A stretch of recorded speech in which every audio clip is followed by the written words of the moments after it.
Molo Sanbonani, hello, how's it? Good morning, good morning, good morning, and welcome to the Thursday edition of Vuganazo, your morning news analysis show. You'll forgive me, please, for my voice being a bit off. I am still quite ill with flu, but nonetheless, let's get straight into the show by reminding you that if you like the content that we do, then do me a favor, hit that like button whether you're watching on Facebook or YouTube, and of course, subscribe to the channel if you're watching on YouTube. Help me reach my goal of 50,000 subscribers by the end of the year. Guys, remember we have a website. That's at www.bigdaddyliberty.com. Now, with that being said, with that jibber jabber out the way, let's get straight into the news.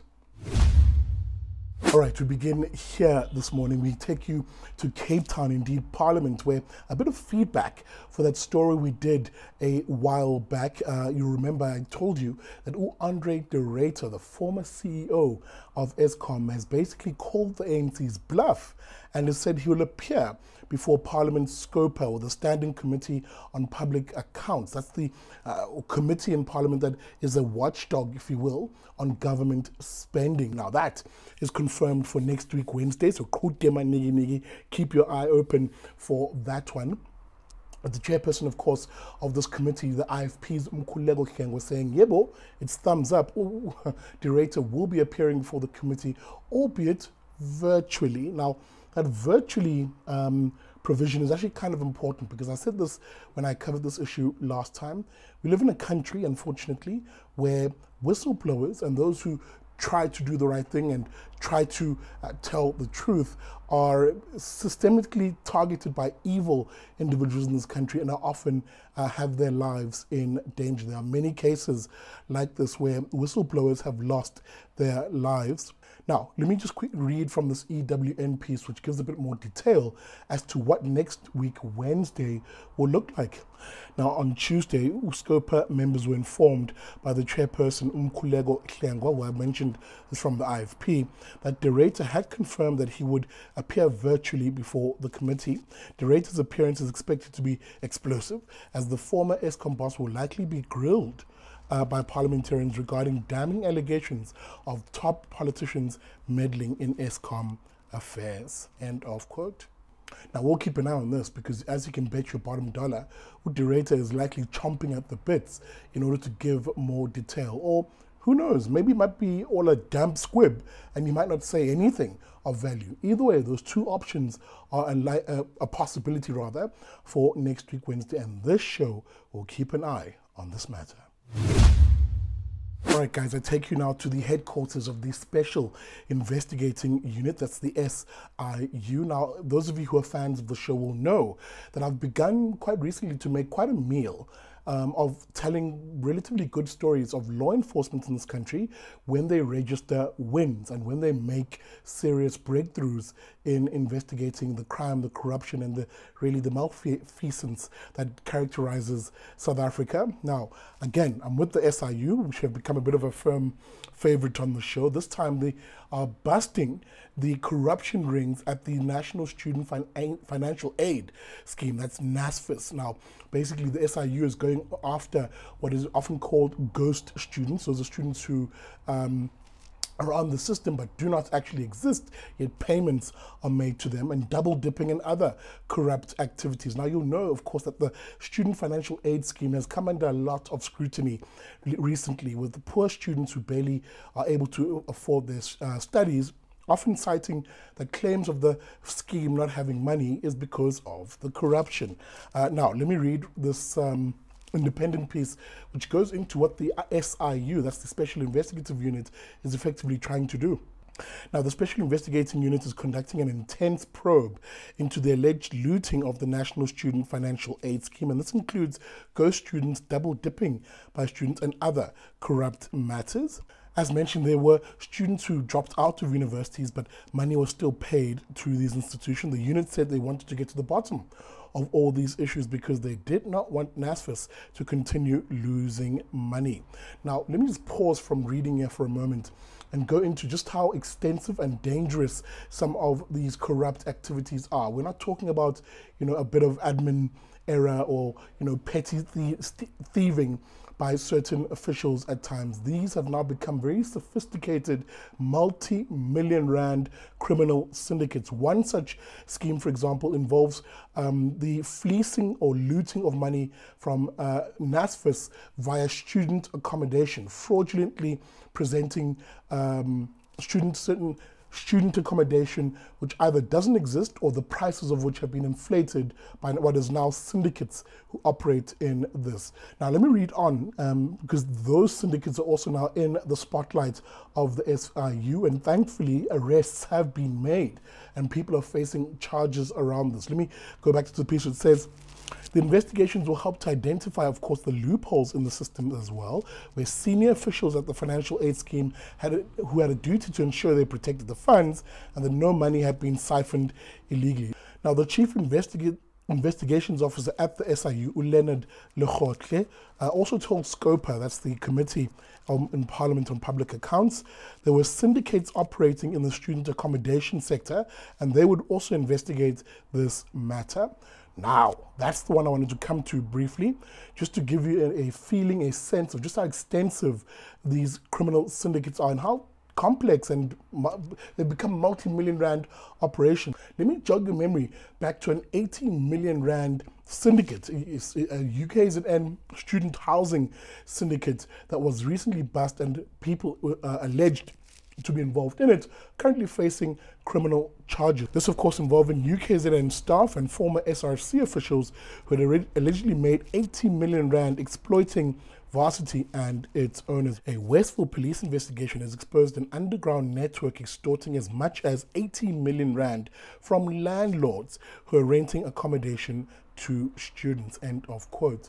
Now, I raise this matter because, again, the SIU and law enforcement has begun closing the net around this particular matter. And I will say this once and I'll say it again. We live in a country which is obviously dominated by the criminal elite. We should, as the sane, sober, moral, prudent, law-abiding citizens, actually welcome and support initiatives by law enforcement that actually seek to lock up these individuals.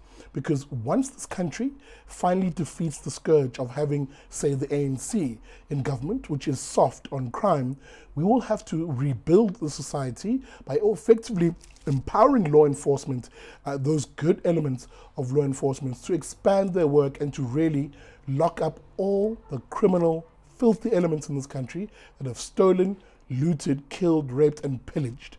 That is the only way we can do this. Serious reform will require that we have good South Africans back law enforcement that is actually able to deal with the crime scourge. All right, dear South African, unfortunately, I'm going to tell you something you already know, something you're feeling yourself and doesn't need the lofty economists to tell us this, and that is you are getting poorer. That's right. You, dear South African, are getting poorer. And why? Because politicians in this country have effectively put in place policies that richly benefit them whilst extracting resources and funds and destroying our livelihoods as the ordinary faith, flag, family, and freedom type South Africans. What am I referring to here? Data from Capitec, that's South Africa's fourth largest bank, I think, has come out effectively showing that South Africans, as I mentioned, are getting poorer. Now, I want to read from this News 24 piece that wrote up this particular data set, and we'll get into some of the reasons as to why we're becoming poorer as citizens. The bank's clients spent 8% more on groceries on average and 16% more on fuel compared to the year before. The bank also had 20.1 million active clients at the end of February, meaning its access to the financial data is roughly a third of the population. Now, before I continue reading on here, it's very interesting to see how the data from this Capitec report has been broken down by a one Karen Richards. Now, she's a former chartered accountant, quite vocal on social media, and she basically cites as follows. I'm going to put it up on screen so you can check it out with me. Now, these interesting numbers from the Capitec on consumer spend show that everything is becoming more expensive. Now, takeaways, for instance, are up nearly 36%, fuel up 16%, your cell phone bills, if you are someone who is on contract, for instance, is 10%, groceries 8%, electricity 2%, and the like there. You can see that almost across all spending metrics, South Africans are spending more, and it gets even worse. If you look at, for instance, the debit order category, clients are spending more, for instance, on servicing home loans, up about 20%, or vehicle financing, up by 12%. Loans, often very unsecured loans in this country, which are a scourge, also up 12%. These are common household stuff. And look at where we're spending less on. Actual things that do matter, such as education, for instance, down 15%, or an insurance down by 1%. Now you can check this all out. Of course, we'll put the links to all of this in the descriptor of this video, but one has to understand also that the very buying power of the rand that is in your pocket is becoming weaker due to inflation. And this is exactly what I meant when I said government policy and the policy by politicians is primarily one of the biggest drivers for why you are becoming poorer. Contrary to forecasts, annual consumer price inflation is still heading higher, reaching 7.1% in March, up from 7% in February. Now, economists expected CPI to cool to below 7% in March, and seemingly this isn't happening. Instead, consumer prices rose by a full percentage point from February to March, the biggest monthly rise since July last year. Now, more concerningly, this was largely the result of pricier food. Prices of food and non-alcoholic beverages rose by 14% over the last year. The biggest increase, of course, in 14 years. This contributed 2.4% points to that overall 7.1% figure of CPI that I reported. End of quote. Guys, it's getting very serious. And again, I'll say what I said at the beginning of the segment. You didn't need me to tell you this. You are probably experiencing this yourself. I did when I went shopping for basic food items. And I've said this before, and it's now becoming a bigger reality. South Africans are doing what I like to call the Bamba Yega, Zulu for take it and drop it, which is an expression I use for if you look at how people are doing their grocery shopping these days. Price is now the biggest determinant of what you buy. People are literally picking things, seeing the price of what used to be a basic food item before and putting it back simply because they cannot afford it. That is the real state. That is the real state of poverty in this country. Even people who before considered themselves to be quite okay, middle class, are now feeling the financial pain. Now, things are becoming pricier. Things are becoming unaffordable for average South Africans. But who's still living the high life in this country? Well, of course, it's the politicians and the political elite. So do you really think they care as to whether you can afford basic items such as food? I'll let you be the judge of that. All right, that's it for this episode of Ivuga Nazo. Again, apologies for my voice. It is burnt and I'm losing it due to this flu that I have. But nonetheless, thank you for watching. A reminder to you that you can find us on our website. Visit, please, BigDaddyLiberty.com. There, of course, you can also pledge some financial support to the channel. Anything between 50 to 100 Rand. 75 Rand a month is about the average that we do from folks. Guys, all the links to the stories that we raised here are in the descriptor of this video. And make sure you do yourself a big favor by subscribing to the channel on YouTube and liking us on Facebook. With that being said, I'll see you again tomorrow morning, bright and early, for another episode of Vuga Nazo.